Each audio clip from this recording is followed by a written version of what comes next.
Spoštovana komisarka, spoštovani komisar Lenarčič, gospa Kyriakides, popolnoma se strinjam z vajinim poročilom in tudi sam trdim, da je potrebno, da smo odgovorni, da moramo ravnati učinkovito in pa tudi sorazmerno.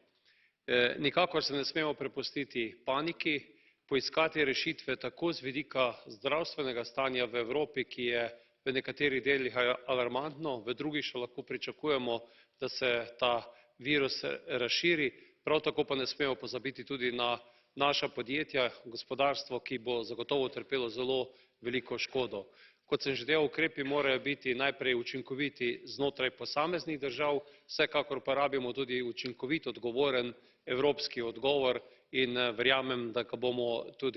tudi storili v naslednjih tednih. Evropski parlament mislim, da prav da obravnava to vprašanje in da tudi stojimo ob strani tistim, ki za naše ljudi veliko naredijo, največ zdravstveni sektor.